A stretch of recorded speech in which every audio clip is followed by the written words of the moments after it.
Hello, हाय, नमस्कार। आप सभी का स्वागत है हमारे चैनल इंग्लिश एक्सपो विद विशाल में। और आज हम कवर करने जा रहे हैं एक बहुत ही महत्वपूर्ण टॉपिक। आप स्क्रीन पे देख पा रहे हैं द सेंटेंस।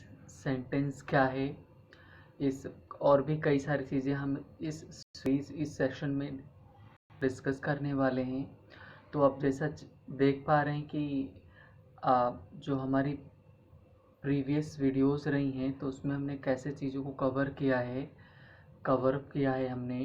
तो स्टार्टिंग से हमने साउंड से लेकर चले, साउंड से फिर लेटर्स पर आए, लेटर्स से फिर वर्ड्स पर आए, फिर उसके बाद हमने फ्रेज़ देखा, फ्रेज़ के बाद क्लॉज देखा, क्लॉज के बाद जो हमारा नेक्स्ट पार्ट आता है दैट इज़ सेंटेंस। सेंटेंस क्या होता है, तो आज हम इसी पर हमारा एक चर्चा का विषय रहेगा आज। तो आज हम क्या क्या कवर करने वाले, पॉइंट्स विल बी डिस्कस्ड और पॉइंट्स टू बी डिस्कस्ड जो आज डिस्कस किए जाएंगे इस सेशन में, वो क्या है कि व्हाट इज़ सेंटेंस, एक वाक्य क्या है, पार्ट्स ऑफ सेंटेंस, सेंटेंस के भाग कितने होते हैं, है ना, कैसे उसके पार्ट्स करेंगे, भाग करेंगे, स्ट्रक्चर ऑफ सेंटेंस, एक वाक्य की संरचना क्या होती है, हम उसको देखेंगे। और what is subject and it's type, तो जो सब्जेक्ट यानी जो कर्ता होता है सेंटेंस में वो क्या है, उसके प्रकार क्या हैं, ये सारी चीज़ें हम इस सेशन में डिस्कस करेंगे। So let's begin. तो स्टार्ट करते हैं। तो पहला जो हमारा है क्वेश्चन यही है कि भाई सेंटेंस है क्या। तो अच्छा, जो काफ़ी चीज़ें इसमें आपको नई देखने को मिलेंगी और पुरानी भी हैं। एक सिस्टमेटिक तरीके से मैंने इसको सिंप्लीफाई करके ट्राई किया है।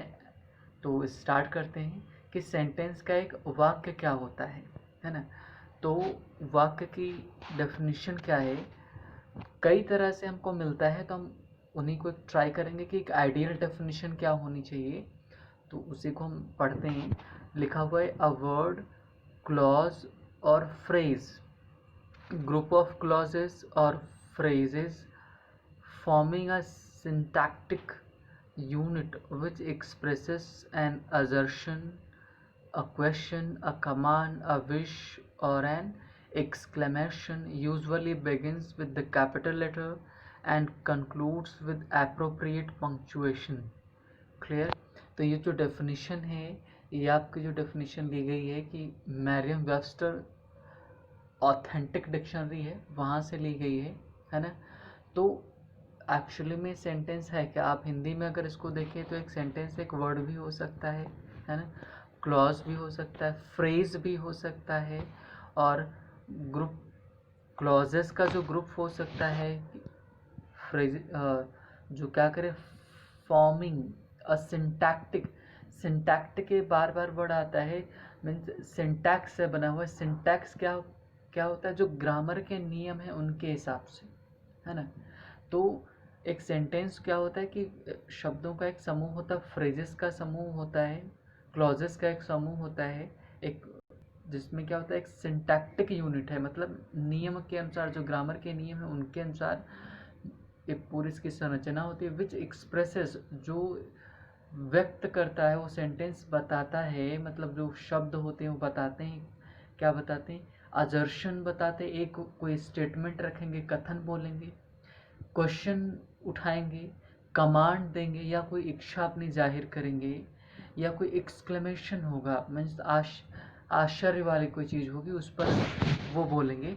तो ये सारे सेंटेंस में चीज़ें एक्सप्रेस की जा सकती हैं। यूजुअली आमतौर पर जनरली जो होता है हमारा सेंटेंस किससे बिगिन होता है, कैपिटल लेटर से बिगिन होता है ना। किससे बिगिन होता है, कैपिटल लेटर से। जो कैपिटल लेटर जो हमारा होता है कि सभी को पता है कि कैपिटल लेटर से हमारा सेंटेंस की शुरुआत होती है, और concludes with a appropriate punctuation, मतलब पंक्चुएशन की ग्रामर में कुछ पंक्चुएशन होते हैं, चिन्ह लगते हैं, उन उनका प्रॉपर यूज़ किया जाता है। जैसे अगर एक नॉर्मल सेंटेंस है तो जैसे आप खुद ही देख पा रहे हो, अ वर्ड से लेके पंक्चुएशन तक मैंने फुल स्टॉप लगाया, जहाँ पर क्वेश्चन मार्क वाला होगा हम क्वेश्चन मार्क लगाएंगे, जहाँ पर साइन ऑफ एक्सक्लेमेशन, आश्चर्य वाला को साइन ऑफ एक्सक्लेमेशन लगाएंगे, है ना। तो पंक्चुएशन का भी यूज़ किया जाता है। ये तो हो गया एक परिभाषा, आइडियल डेफिनेशन हो गई। अब एक छोटी सी जो इन जनरल जो हमको बताई जाती है, क्या बताई जाती है? A group of words which makes complete की स्पेलिंग गड़बड़ है ना। Complete sense is called a sentence. मतलब कि ग्रुप ऑफ अच्छा, कंप्लीट की आप स्पेलिंग देख लीजिए, सही कर लीजिएगा, लास्ट में ई छूट गया है, ठीक है। A group of words which makes complete sense is called a sentence. Sentence क्या होता है? इन जनरल जो डेफिनेशन होती है वो ये होती है कि शब्दों का समूह जो एक कंप्लीट मीनिंग देता है, पूर्ण अर्थ देता है, वही हमारा वाक्य होता है ना। तो ये तो हो गई डेफिनेशन। अब आगे चलते हैं, है ना। एग्जाम्पल देखते हैं। Poonam is reading newspaper. Poonam अखबार पढ़ रही है। तो इसमें देख रहे हो पहला क्या था कि एक सेंटेंस अजर्शन, एक कथन देता है, तो सिर्फ इसमें एक कथन दिया गया, हाँ भाई पूनम न्यूज़पेपर पढ़ रही है ना। अगला देखो, वेयर डू यू लिव, आप कहाँ रहते हो। इसमें क्या है? क्वेश्चन। जो हमने डेफिनेशन देखी है उसको हम कैसे अप्लाई कर रहे हैं हम वो देख पा रहे हैं। तो वेयर डू यू लिव, आप कहाँ रहते हो, इसमें क्या पूछा जा रहा है? क्वेश्चन पूछा जा रहा है ना। बी क्वाइट, आप शोर मचा रहे हैं, आपने क्या बोला? बी क्वाइट, तो इसमें क्या कमांड दे रहे हो आप, है ना। How cold the night is, मतलब जो रात है कितनी ठंडी है, क्या आश्चर्य है, एक्सक्लेमेशन लगा रहे हो, है ना। How cold the night is. Clear. तो आप देख पाए इस आप एग्जाम्पल्स की मदद से आप देख पा रहे हैं कि जो सेंटेंसेस में हमने देखा, डेफिनेशन में हमने देखा, उसी का एप्लीकेशन है ना। असर्शन भी होता है सेंटेंस, क्वेश्चन हो सकता है, कमांड हो सकता है, एक्सक्लेमेशन हो सकता है, ये सारी चीज़ें हो सकती हैं, है ना, एट्सेट्रा। नेक्स्ट आगे चलते हैं। पार्ट्स ऑफ सेंटेंस जो हमारा है कि अब तो हो गए सेंटेंस, हमने वाक्य देख लिया। अब उसके पार्ट्स के, रिमेंबर काइंड्स अलग हैं, टाइप्स सेंटेंस के अलग है, लेकिन सेंटेंस के पार्ट्स, सेंटेंस का भाग अलग है ना। तो अब सेंटेंस के भाग कितने हो सकते हैं? As per one section of English experts sentence has two parts. मतलब कि इंग्लिश में दो तरह के एक्सपर्ट्स हैं, दो भाग में हम डिवाइड कर सकते हैं जो एक्सपर्ट्स को। पहले वाले जो सेक्शन के लोग हैं, एक्सपर्ट इंग्लिश के एक्सपर्ट्स हैं, वो मानते हैं कि जो सेंटेंस होता है, a sentence has two parts and what are they, कि आपका एक सब्जेक्ट होता है ना, और एक क्या होता है? प्रेडिकेट होता है। आप देख पा रहे हैं, है ना। तो एक मैंने सेंटेंस लिखा हुआ है कि आई एम मेकिंग स्लाइड्स। मैं क्या कर रहा हूँ? स्लाइड्स बना रहा हूँ, है ना। तो यहाँ पर I am making a slides, ये क्या है? पूरा का पूरा सेंटेंस है, और ये क्या देता है? कंप्लीट मीनिंग दे रहा है। क्लियर। मैं स्लाइड्स बना रहा हूँ। तो आप इसमें देख पा रहे हैं कि जो आई है, जो काम करता है, वही क्या होता है? वही सब्जेक्ट होता है। तो जो हमारा आई है वो क्या हो गया? सब्जेक्ट हो गया, है ना। और बाकी का जो पार्ट बचा हुआ है वो क्या हो गया? उसको हम एम से लगाकर स्लाइड्स तक क्या करेंगे? वो हो जाएगा प्रेडिकेट। ये हमारा क्या हो जाएगा? प्रेडिकेट हो जाएगा। और ये हमारा क्या होगा कि आई हमारा क्या होगा? सब्जेक्ट हो जाएगा, है ना। आई हमारा क्या होगा? सब्जेक्ट हो जाएगा। क्लियर। तो आपने क्या देखा कि कुछ लोग जो इंग्लिश में हैं वो मानते हैं कि सेंटेंस के सिर्फ दो पार्ट हैं, एक सब्जेक्ट होता है, दूसरा प्रेडिकेट होता है। सब्जेक्ट क्या है हम आगे अच्छे से आगे देखेंगे, है ना। तो और सब्जेक्ट को हिंदी में क्या बोलते हैं? कर्ता बोलते हैं। प्रेडिकेट को क्या बोलते हैं? विधेय बोलते हैं, है ना। तो एक सेंटेंस हो गया। सेंटेंस के इन जनरल जो कुछ लोग मानते हैं, इंग्लिश का वो एक वर्ग जो ये मानता है कि सेंटेंस के दो भाग होते हैं, एक सब्जेक्ट, दूसरा प्रेडिकेट। एक सब्जेक्ट को अलग कर दो, सब्जेक्ट के बाद जितना पोर्शन बचेगा वो प्रेडिकेट हो जाएगा। आगे एक्सप्लेनेशन देखो, आई सब्जेक्ट हो गया हमारा, और आई हमारा क्या हो गया? सब्जेक्ट हो गया। आई एम मेकिंग स्लाइड्स क्या हो जाएगा? ये हमारा प्रेडिकेट हो जाएगा। तो सीधा सीधा मैं बोलूँ कि you are writing a letter, है ना, तो यू हमारा क्या होगा? सब्जेक्ट होगा। Are writing a letter predicate हो जाएगा। तो आप सब्जेक्ट को अलग कर दो, जितना पोर्शन बचेगा वो हमारा प्रेडिकेट होगा। तो ये पहले सेक्शन वाले लोग इंग्लिश के जो एक्सपर्ट हैं वो मानते हैं, है ना। अब आगे चलते हैं। As per section of other English experts a sentence has 4 parts, कि दूसरे जो सेक्शन के दूसरे सेक्शन के जो इंग्लिश एक्सपर्ट्स हैं वो ये मानते हैं कि सेंटेंस के 4 पार्ट्स होते हैं, 4 पार्ट्स होते हैं, है ना। कौन से होते हैं? उन्होंने नंबर 1 पर रखा, सब्जेक्ट को रखा, फिर हेल्पिंग वर्ब को रखा, फिर वर्ब को रखा, फिर ऑब्जेक्ट को रखा। क्लियर है ना। तो उन्होंने क्या रखा, एक हमारा एक हमारा क्या हो जाएगा, सब्जेक्ट हो जाएगा, सॉरी, एक हमारा क्या हो जाएगा, सब्जेक्ट हो जाएगा, दूसरा हेल्पिंग वर्ब हो जाएगा, तीसरा वर्ब हो जाएगा जिसको आप मेन वर्ब भी बोलते हो, और लास्ट वन ऑब्जेक्ट या कॉम्प्लीमेंट, है ना। तो दूसरे जो सेक्शन के लोग हैं वो क्या मानते हैं, सेंटेंस के 4 पार्ट्स हैं। अच्छा, आप नोटिस करोगे तो ये देख पाओगे कि कुछ है नहीं, एक्स्ट्रा नहीं है, वही बात है, सिर्फ घुमा फिरा कर बोल रहे हैं। तो घुमा फिरा कर कैसे बोल रहे हैं, यू को उन्होंने सब्जेक्ट बोला, देखो आप सब्जेक्ट के आगे क्या लिखा हुआ है, यू मैंने इस सेंटेंस में लिखा, सेंटेंस में देख पा रहे हैं, यू क्या लिखा हुआ है, सब्जेक्ट की जगह यू लिखा हुआ है, हेल्पिंग वर्ब की जगह आर लिखा हुआ है, वर्ब की जगह राइटिंग लिखा हुआ है, ऑब्जेक्ट यहाँ पर आपका क्या है, अ लेटर है, तो ये आपका ऑब्जेक्ट हो जाएगा। तो बात वही है ना। सब्जेक्ट को अलग करो या बाकी का पोर्शन अलग कर दो तो प्रेडिकेट हो जाएगा, है ना। तो ये 2 पार्ट हो गए। तो चाहे आप 2 पार्ट करो, लेकिन वो जो इस सेक्शन वाले लोग हैं वो क्या कर दे रहे हैं कि प्रेडिकेट के 3 पार्ट और कर दे रहे हैं। तो प्रेडिकेट के 3 पार्ट करोगे तो एक आपका हेल्पिंग वर्ब हो जाएगा, दूसरा वर्ब हो जाएगा, लास्ट वाला ऑब्जेक्ट हो जाएगा, तब भी 4 पार्ट हो गए, है ना। लेकिन पहले वाले सेक्शन वाले लोग क्या कर रहे हैं, पहले वाले सेक्शन के लोग क्या कर रहे हैं, सिर्फ और सिर्फ सेंटेंस को 2 पार्ट में डिवाइड करते रहे, सब्जेक्ट और प्रेडिकेट। और आगे वाले लोग क्या करते रहे, जो नेक्स्ट सेक्शन वाले लोग क्या करते हैं, सब्जेक्ट को भी अलग कर रहे हैं, लेकिन जो प्रेडिकेट है उसके 3 पार्ट और कर दे रहे। 3 पार्ट कौन से हैं, हेल्पिंग वर्ब और ऑब्जेक्ट, ये कर दे रहे। तो आई होप अब आपको समझ में आ गया होगा, है ना। नेक्स्ट स्लाइड पे चलते हैं। स्ट्रक्चर ऑफ सेंटेंस, जो वाक्य होता है उसकी संरचना क्या है ना। कि तो इन जनरल जो होता है, सामान्यतः ये होता है कि जो सेंटेंस आप पाओगे कि 90% से ज़्यादा जो हमारे सेंटेंसेस होते हैं वो उन सभी में आपको यही मिलेगा, है ना। ये जो आपको फॉर्म, ये आपको यहाँ पर दिख रहा है कि ये जो दिख रहा है आपको, सब्जेक्ट, हेल्पिंग वर्ब, अच्छा हेल्पिंग वर्ब और ऑब्जेक्ट आपको जो दिख रहा है ये वाला आपको, है ना।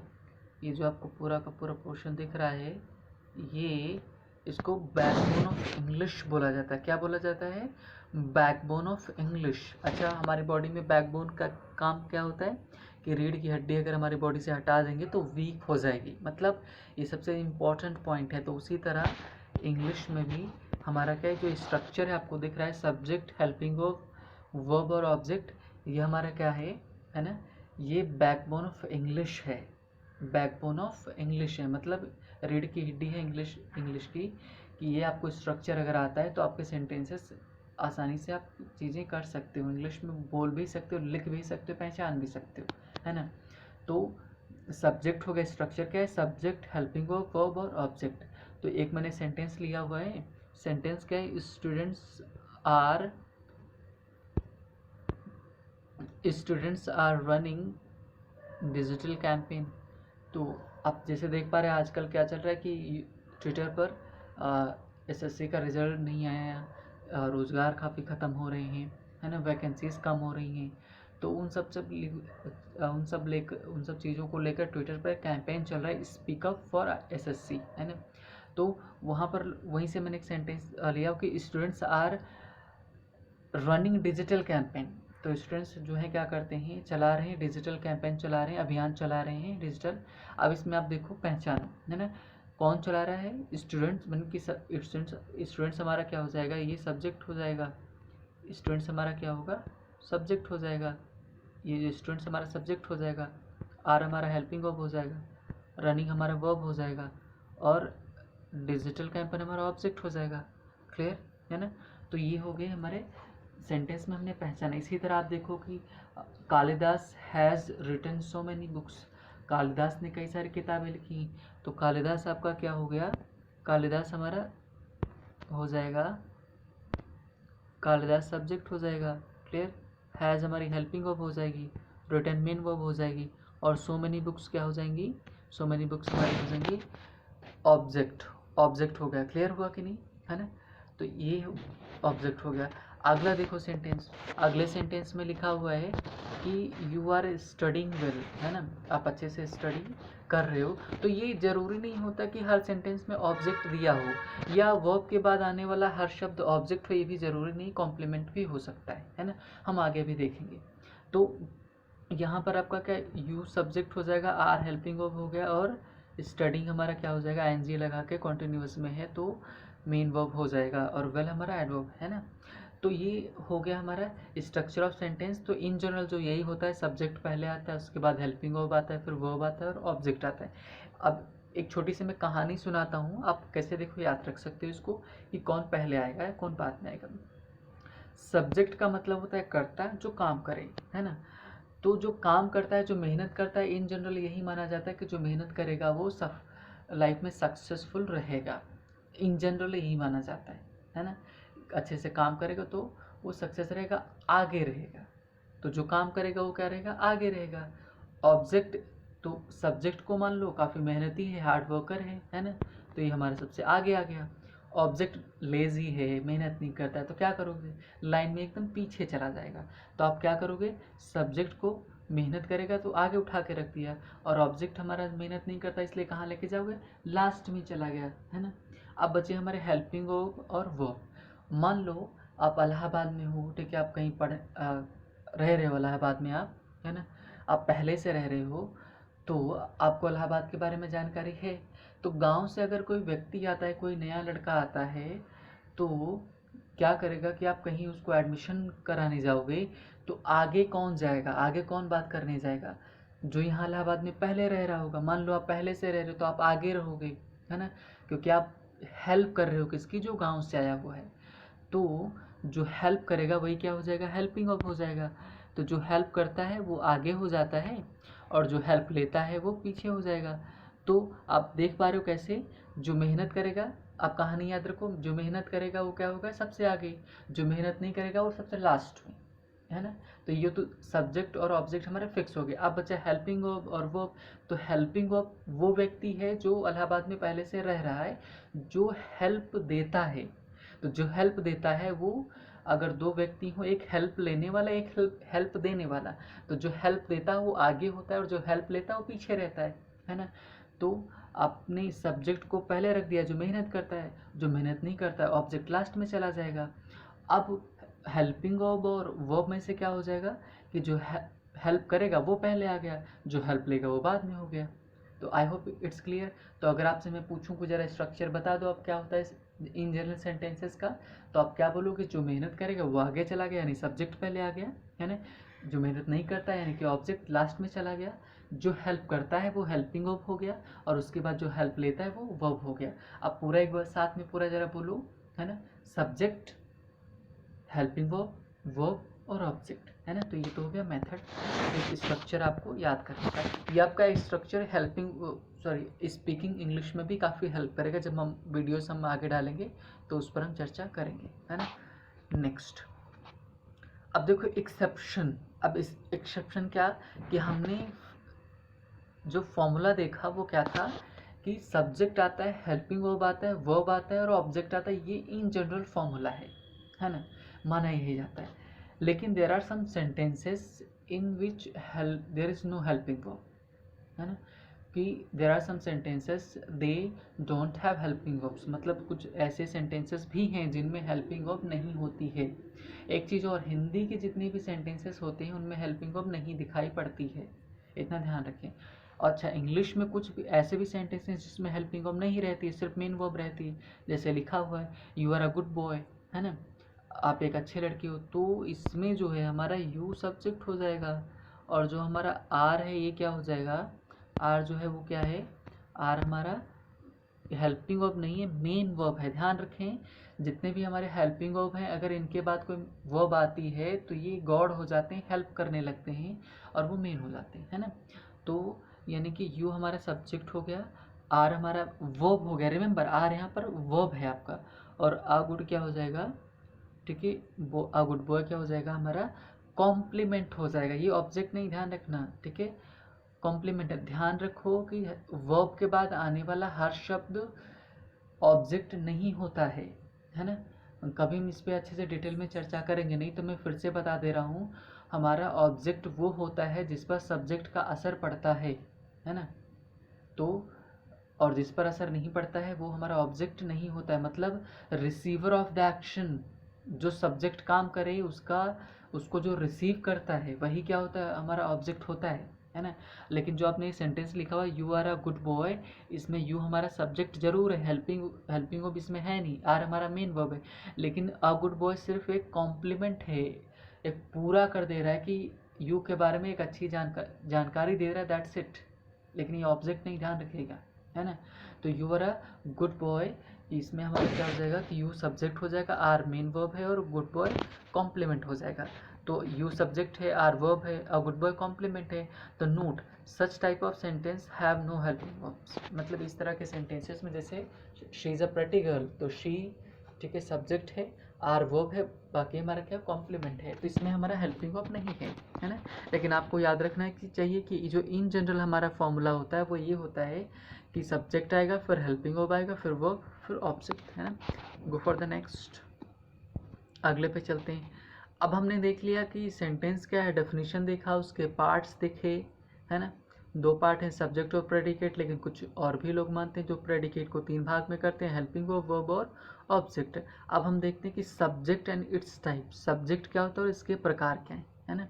तो हम एक एक चीज़ को लेकर डेप्थ में चल रहे हैं। तो सब्जेक्ट आप देखो क्या होता है कि अ पर्सन और thing that is being considered, shown, talked about और डूअर ऑफ द एक्शन। मतलब कि सब्जेक्ट करता वो होता है जो काम को करता है, डूअर ऑफ द एक्शन हो, है ना, डूअर ऑफ द एक्शन हो, वही हमारा क्या होगा, सब्जेक्ट होता है। या जिसके बारे में हम बात करें, चाहे वो पर्सन हो, है ना, चाहे वो कोई वस्तु हो, स्थान हो, जो भी हो, हम जिसके बारे में, या तो किसी के बारे में हम क्या करते हैं, बात करते हैं, है ना, या कोई एक्शन होता है, तो वह जो एक्शन करेगा या जिसके बारे में हम बात करेंगे वही हमारा सब्जेक्ट हो जाएगा, है ना। हाँ, मीन्स द थिंग और पर्सन वी टॉक अबाउट और doer of the action will be our subject, है ना। तो आप देख पा रहे हो सेंटेंस में क्या लिखा हुआ है कि Vimla Devi has cleared so many exams. मतलब विमला देवी जो भी होंगी, है ना, जो भी हैं, ये देवी जी काफ़ी सारे एग्ज़ाम्स इन्होंने क्लियर किए हैं। तो Vimla Devi has cleared so many exams, बहुत सारे एग्ज़ाम क्लियर किए। तो विमला देवी हमारी सब्जेक्ट हो गई, है ना, और हैज़ हमारा हेल्पिंग वर्ब, क्लियर्ड हमारी मेन वर्ब, और सो मैनी हमारा एक मेन वर्ब ना का क्या, वर्ब से बोलो, ठीक है, वर्ब हो गया, और सो मैनी एग्ज़ाम्स क्या हो जाएगा, ये हमारा ऑब्जेक्ट हो जाएगा। क्लियर, है ना। तो ये हो गया सब्जेक्ट, देखा आपने। अगले वाले में देखो आप, सब्जेक्ट हमारा क्या है, जया है ना। Jaya is a very positive girl, मतलब जो जया है बहुत ही पॉजिटिव गर्ल है, मतलब थोड़ा लोगों पर अधिकार बहुत ज़्यादा जताती है ना, जिसको भी वो अपना समझती बहुत ज़्यादा अधिकार जताती है। क्लियर, तो Jaya is a very positive girl. आप चाहे वो चीज़ें हैं, वस्तुएं हैं जिन पर भी अपना अधिकार जमाए, है ना। तो जया यहाँ पर आपका क्या हो जाएगा, सब्जेक्ट हो जाएगा। क्लियर, तो सब्जेक्ट आपने देखा, तो सारे के सारे पर्सन हो गए, ठीक है। अब आप देखो, they have a big house. अब इसमें विमला देवी में एक्शन हो रहा है, उन्होंने एग्जाम क्लियर किए हैं, लेकिन Jaya is a very positive, इसमें कोई एक्शन नहीं है। क्लियर हुआ कि नहीं। जब हम वर्ब वाला पोर्शन डिस्कस करेंगे तो हम अच्छे से बताएंगे कि कैसा क्या है ना। तो इतना आप समझो, यहाँ पर सब्जेक्ट क्या है, विमला देवी आपने देखा सब्जेक्ट है, जया आपने देखा सब्जेक्ट, और देवी क्या है आपका सब्जेक्ट है ना। तो they have a big house, उनके पास एक बड़ा घर है, तो दे आपका क्या हो जाएगा, सब्जेक्ट हो जाएगा। क्लियर, ये तो हमारे सब्जेक्ट हो गए। आगे चलते हैं, टाइप्स ऑफ सब्जेक्ट्स, मतलब जो कर्ता होता है, जो पहले नंबर पर आता है, उसकी स्थान पर कौन कौन आ सकता है। तो हमारे जो सब्जेक्ट होते हैं वो दो ही तरह के होते हैं, मतलब वचन जो होते हैं वो सब्जेक्ट, आप वचन ही संख्याएं लेके चलोगे वचन, तो हिंदी में आप भी दो ही होते हैं, और संस्कृत इंग्लिश में भी 2 होते हैं, लेकिन संस्कृत में 3 वचन होते हैं। संस्कृत में कौन कौन से होते हैं? एक वचन, द्विवचन और बहुवचन। लेकिन इंग्लिश में क्या होता है? एक वचन और बहुवचन, दैट्स इट, है ना। तो टाइप्स ऑफ सब्जेक्ट आपके कितने हो गए? 2 हो गए। एक तो there are 2 types of subject, एक सिंगुलर सब्जेक्ट, दूसरा प्लूरल सब्जेक्ट। सिंगुलर सब्जेक्ट मतलब जो संख्या में एक हो, 1 इन नंबर, ठीक है, 1 इन नंबर, संख्या में एक हो, मोर देन 1। प्लूरल सब्जेक्ट हमारे हो जाएंगे, बहुवचन हो जाएंगे। तो सब्जेक्ट में पहला नंबर पे कौन आता है? पहले नंबर पर आता है हमारा नेम। क्या आता है? नेम। तो अगर आप किसी का नेम जानते हो, नेम हमारा सिंगुलर में ही आएगा। क्लियर? अब अगर आप मान लो कोई पर्सन है, कोई लड़का जा रहा है, आप उसका नाम नहीं जानते, तो आप उसको क्या बोलोगे? वह बोलोगे। तो अगर मेल है तो ही हो जाएगा, फीमेल है तो क्या हो जाएगा? शी हो जाएगा। अब अगर कोई नॉन लिविंग बीइंग है या कोई एक एनिमल है, तो आप उसके लिए प्रोनाउन के तौर पे क्या यूज़ करोगे? इट यूज़ करोगे, है ना। दाव को अब जो लिखा हुआ है, आप उसको भी कुछ समय के लिए रुक जाओ, फिर हम आगे भी चलते हैं तो समझ में आएगा।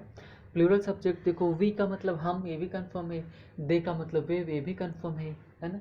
यू का भी मतलब, अब यहीं पे आ जाओ, ठीक है, कि जैसे इंग्लिश में कुछ लोग मानते हैं कि यू प्लूरल सिंगुलर दोनों है, लेकिन देखा जाए अगर तो यू जो होता है वो प्लूरल शुरू से प्लूरल ही रहा है ना।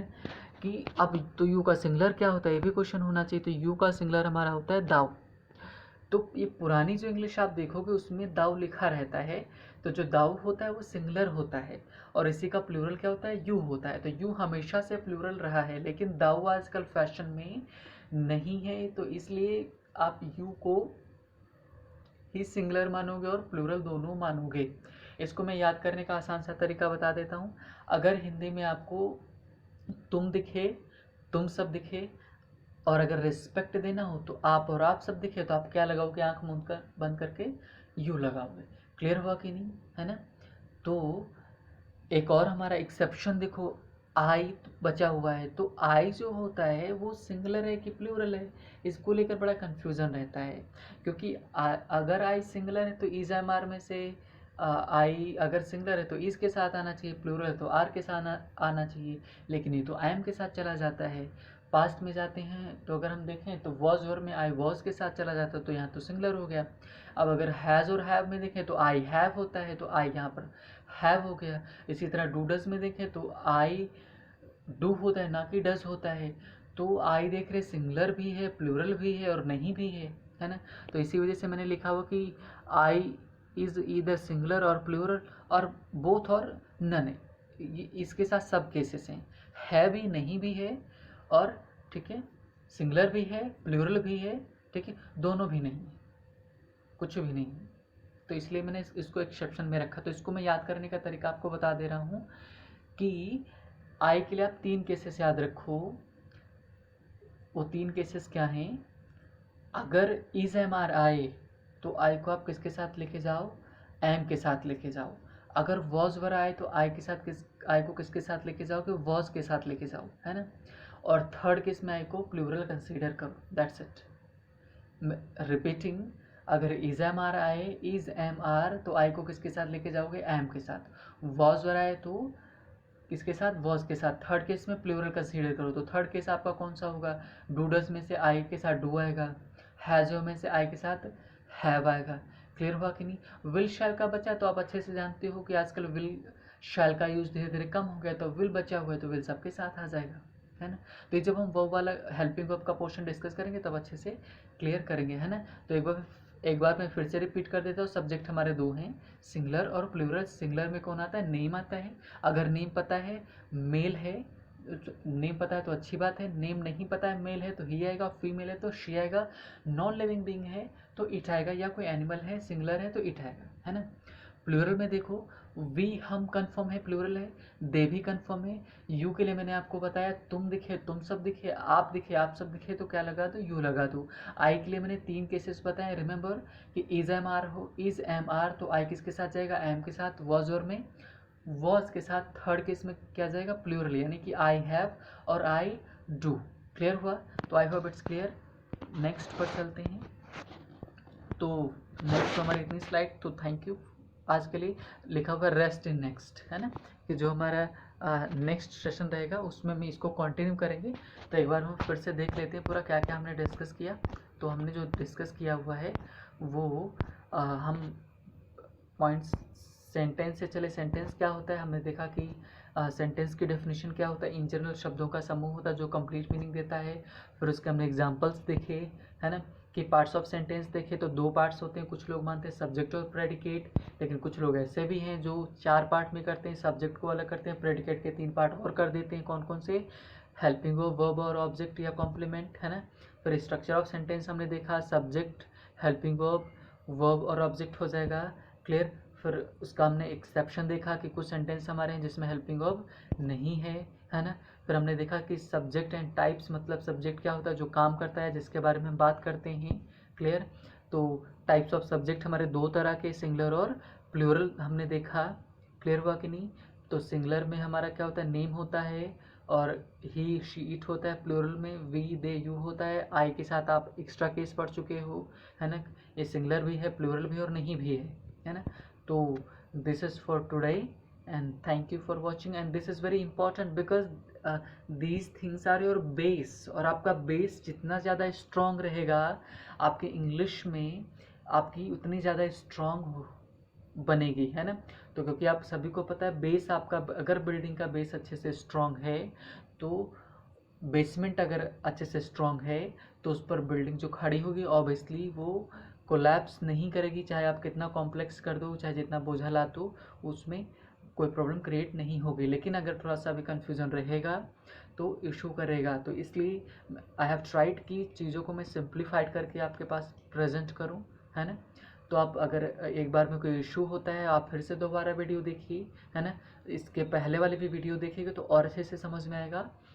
कोई इशू रहे, कोई दिक्कत है आपको तो आप क्या करो, कमेंट में सेक्शन में करो। कोई समझ में नहीं आता आप कमेंट सेक्शन में करो, ठीक है। I must reply, clear. तो this is for today and thank you for watching video. And now I am saying कि अगर आपको वीडियो अच्छी लगती है तो आप लाइक करें और सब्सक्राइब करें। Thank you.